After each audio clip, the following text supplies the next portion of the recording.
We humans have always loved to create, to invent, to conjure some marvel that changes the world. This is the stuff of genius. Except that every now and then considering our unquenchable need to invent, innovate, and improve the world, we should live in a kind of techno-paradise. But we don't. We're surrounded by infernal machines that have no reason to exist. Yeah, interest you in a very... Except to make us nuts. How did this happen? How did the primal human need to make things better get so horribly twisted that it actually makes things worse? And the resulting techno-smog is everywhere. Every moment of every day, we're confronted with the horrors of the technology we've invented.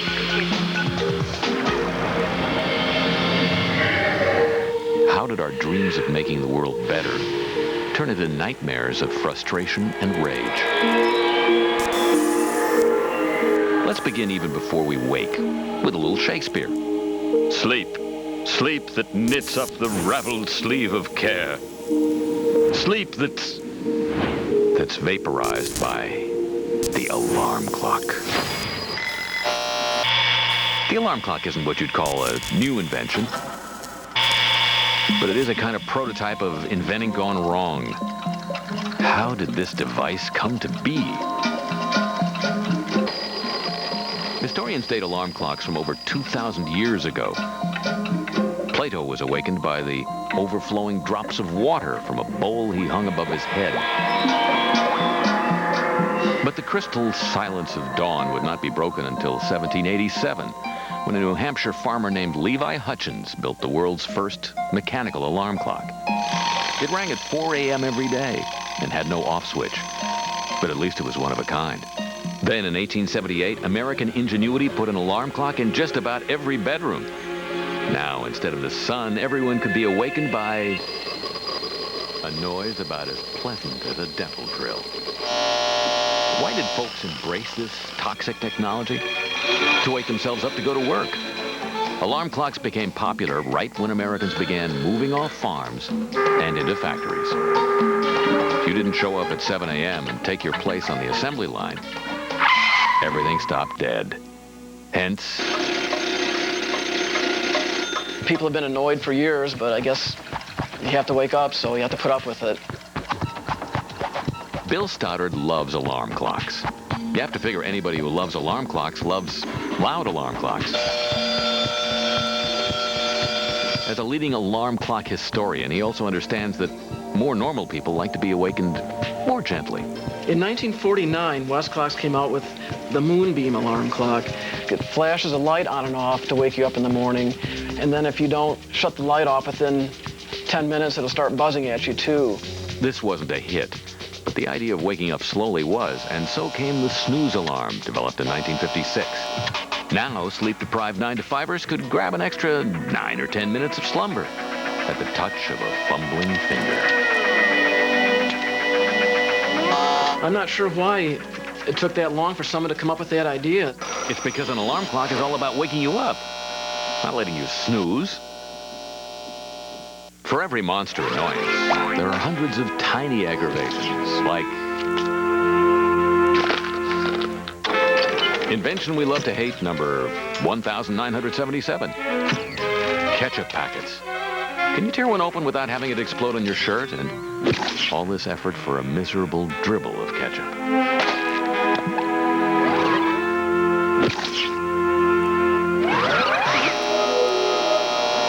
Jangled awake by the alarm clock, there's still just that tiny, tiny chance you can put your head down and get another 15 minutes of shut-eye. Until these gentlemen start their engines.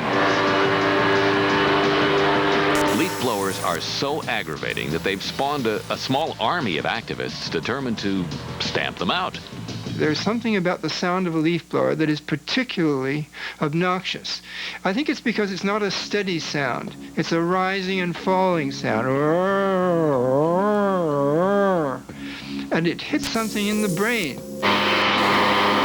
Where did this nightmare come from? Our saga begins with Japanese farmers who used backpack-mounted crop sprayers for their rice fields. Brought to the U.S. in the 1970s, they failed to catch on as sprayers, but they realized very quickly that it had this amazing ability to move debris efficiently. Robin Pendergrast is a leaf blower buff. Of course, his company makes them. Actually, this is the quietest leaf blower that's available today. And the way I'm using it here is properly being used. It's not used at full RPM.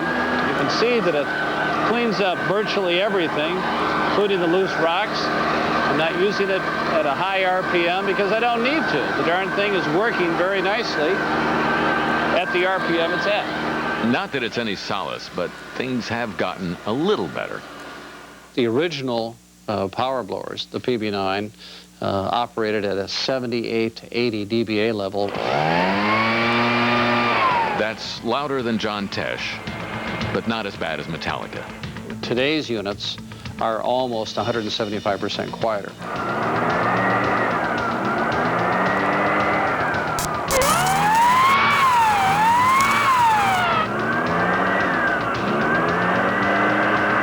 The noise level has decreased dramatically. From our perspective, it's no longer an issue. Hear the difference?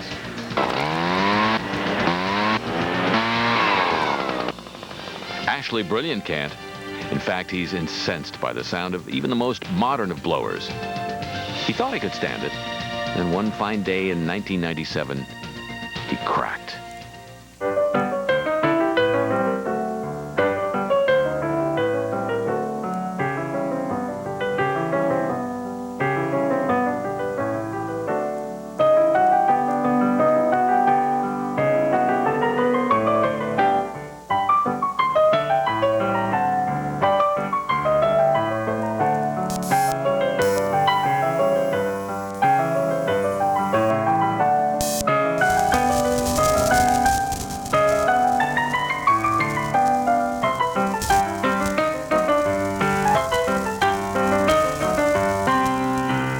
Ashley Brilliant is a nice gentleman. He has his causes.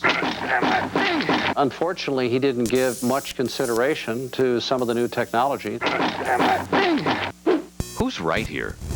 Let's pit a noisy, obnoxious, fuel-guzzling leaf blower against a good old-fashioned, elegant, effective, non-polluting garden rake.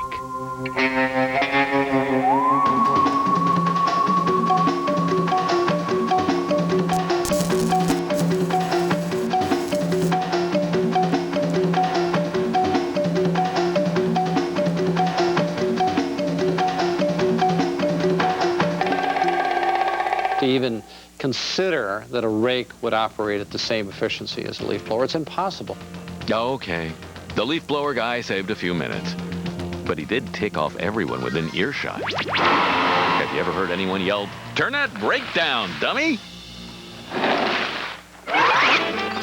Invention we love to hate, number 237,651.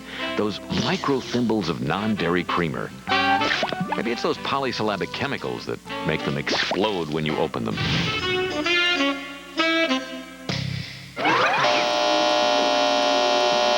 Alarmed, awake, and blown out of bed by a leaf blower, you're up for good now. And as long as you're up, you might as well head out and buy some breakfast. All of a sudden, you feel like you're losing control of your brain. It's that music. Wait a minute, that's not music at all.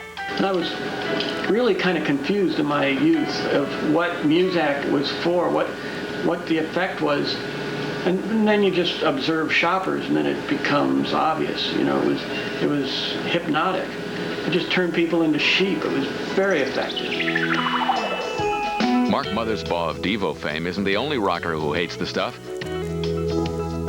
Ted Nugent once offered to buy the company for $10 million just for the pleasure of erasing the tapes. But that's a joke. Muzak is worth far more than that. It's a huge business with millions of non-listeners a day. First of all, people don't even know there is a business of music. They think it's almost a generic term. And they don't, often people say, well, I don't hear music every day. I don't hear music every day. Fact is, they really do. But how did this happen? How did we come to swim in an ocean of suffocating strings and watered-down woodwinds?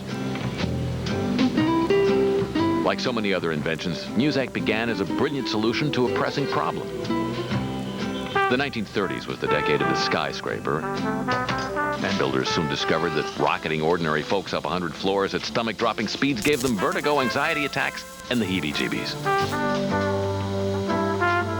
Rather than slow the elevators, an old war general named Squire thought of piping in popular big band music to soothe elevator nerves.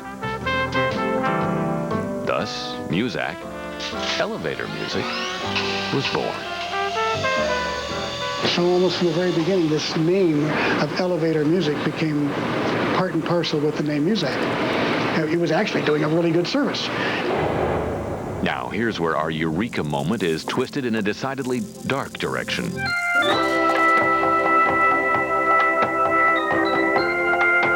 But what they figured out was that you could take music, and if you played the right kind of music in the right kind of atmosphere at the right time of day, you could probably have an effect on workers and on people. And so, scientifically composed rhythms and psychologist-approved tempos spread everywhere. Yes, your audio experience is being crafted by experiential engineers. We actually became audio architects that took music as a raw material and created the experience that business needs. Muzak's chief audio architect is Alvin Collis. A business is basically an inanimate object. It's not really alive, so the challenge is to play a role in bringing that alive. So if the product being sold was a sweater, you might ask yourself, what does a sweater sound like? And so we try to burrow inside that question and answer it and actually put together a soundtrack that if you were to just close your eyes and let it take you, would make you all warm and cozy and secure and very comfortable. And so, like the gum on the bottom of your shoe, it follows you everywhere. You can complain about all you want about it, but the fact is that for 67 years, there's just been this very long-term relationship between our customers and ourselves. So clearly it was a product that people really wanted, and they were willing to send us a check every month for it. From its South Carolina headquarters, Muzak blankets the world, bouncing its music off satellites and into your brain. Yes, that's your brain. We reach at least 80 million people a day and probably 100 million people, which means every 2.5 days, we effectively hit the whole country. Wherever you go, whatever you do, this is the soundtrack of your life. But there must be some way of escaping it. I don't think probably there's music playing in a lot of mausoleums, although I'm not sure why not. Talk about your captive audience. Why didn't they think of this before?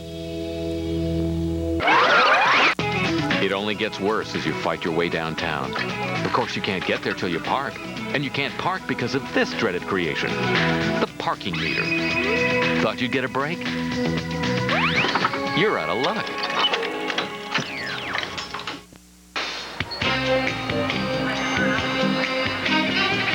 Things are bound to get better, right?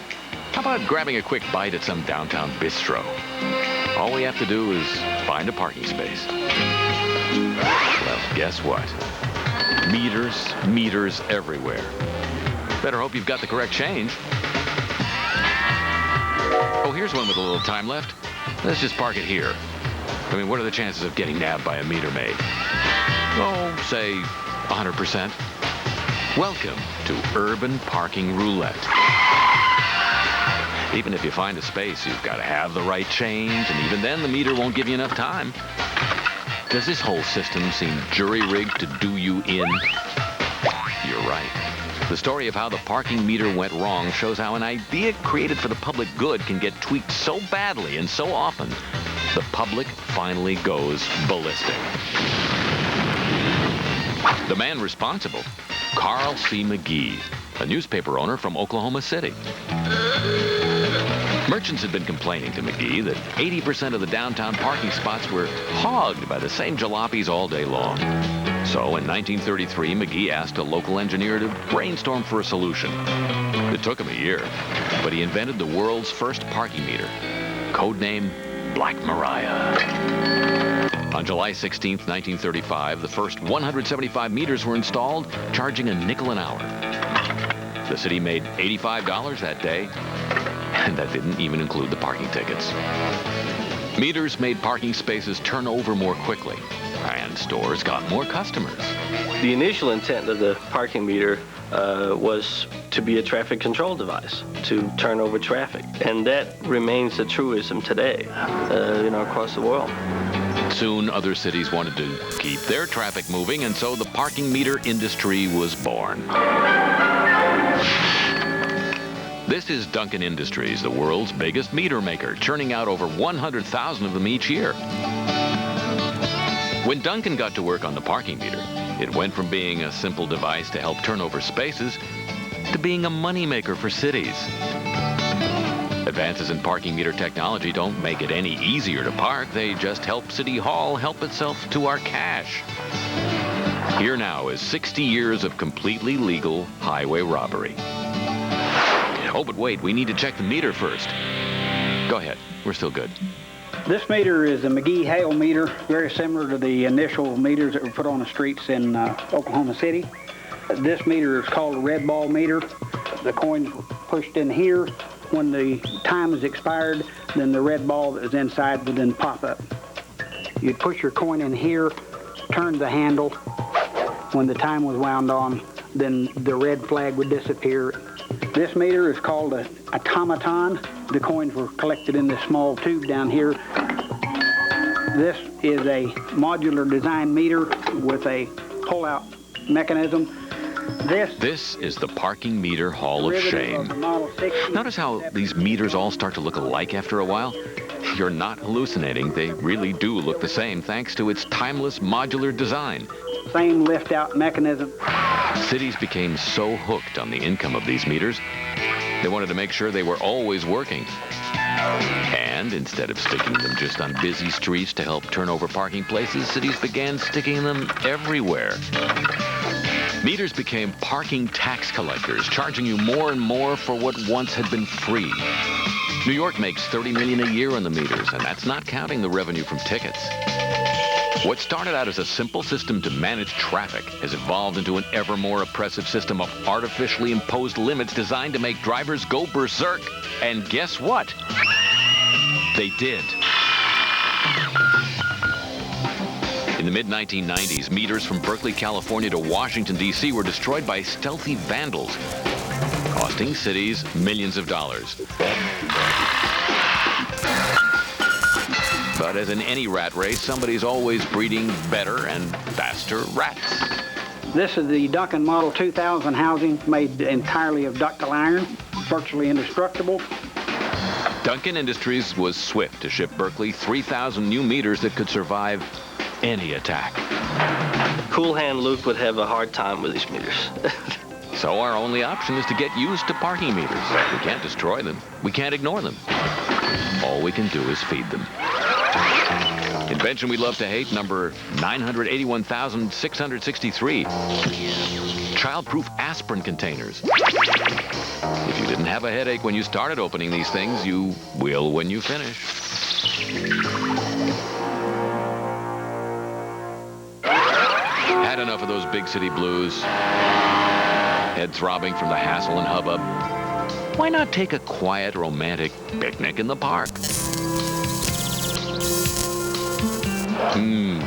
You begin to feel peaceful, at one with the universe, as you savor the gentle, sweet music of the songbird. Until your bliss is blasted to smithereens. It's a boom car, an obnoxious, racketing boombox on wheels. Infuriating, sure. New? Not really. Some of the earliest noise ordinances were, in Rome, you could not drive chariots over the cobblestones late at night. All noise is annoying, but no sound is more irritating than a boom car. They're designed to rattle your windows and split your eardrums, and they work perfectly. Oh, I definitely think that boom cars are some of the greatest defenders, and the reason for that is because it's gratuitous, purposeful and gratuitous. The scourge of the boom car was born of a truly benevolent brainstorm, the automotive audio system. The first car radios appeared over 50 years ago. Audio pioneers might have had second thoughts about this wonder had they seen its future. As amps and speakers ballooned to colossal size, sound-starved motorists could crank it up as loud as they wanted. Pretty soon,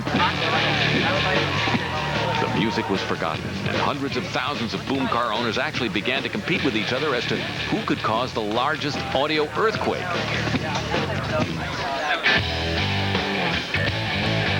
These boom car competitions are known in business as decibel drag races. Decibel drag racing is now a sport every few weeks around the U.S.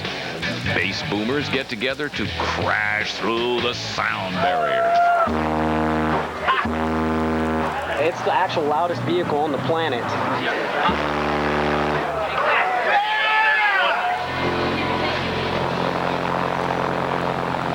These are all of our amplifiers. There's 48 of the amps. They're rated at 1,000 watts. So we are putting out about 48,000 watts with these. We have over 10,000 amps of battery power right here instantly. 72,000 watts of peak power. We have enough power almost to run 3 city blocks in this thing. And as you can see, the pressure's getting so loud it's starting to crack the steel. When we actually bolt the door shut. No, this is not a special effect. The sound levels inside these vehicles can actually explode parts of the car itself. Inside a boom car, the sound is regularly a skull-crushing 170 decibels, 1,000 times louder than standing 25 feet from a jet engine. In fact, sitting inside a boom car at full volume would likely be fatal. Well, your body is the softest material inside the vehicle. As you can see, it was built up. So any kind of orifice, like your nose, any opening in the human body that's soft, air could go into it. It would try to escape into it because all the pressure's being built up. It's going to have to find somewhere to go into, and being inside would definitely could kill you. People flaunting their acoustic assassination mechanisms is something that upsets everyone looking for a little peace and quiet in this noisy world. It's an issue of territoriality. They are stating that I can enter your territory, your environment, and impose on you my will. And so, Eric Swirling has decided to take on the boom cars. He wants to obliterate this deafening menace. He's even arming officers with decibel detectors. I have been called in the past an anti-noise evangelist. But the sonic graffiti artists aren't listening. They're too busy trying to perfect that thunderclap of sound inside their trucks. You can get NASA engineers or whatever to do it, and no one can actually lay it down. It's a weird way of working out, and that's what makes it fun. Of course, they're not doing it for the art. They're doing it for what else? The babes. Yeah, it does get the girls. It does get the girls.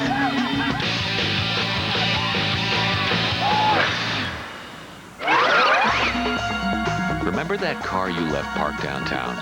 Did you forget to check the meter? Oh no, expired. Well, maybe there won't be a meter maid nearby. Bad chance. No matter where you park, when that flag goes up, there's always a maid ready to rain on your parade. And you get a $30 parking surtax. It was an expensive lunch, basically. And another nail in the coffin of your perfect day. Hammered in by an invention you love to hate. Brace yourself for a truly horrific experience. You pick up your phone, punch in your numbers, and plunge headfirst into hell. Enter the first 3 digits. And there's no hell worse than automated voicemail hell. Your continued viewing is important to us. Please hold.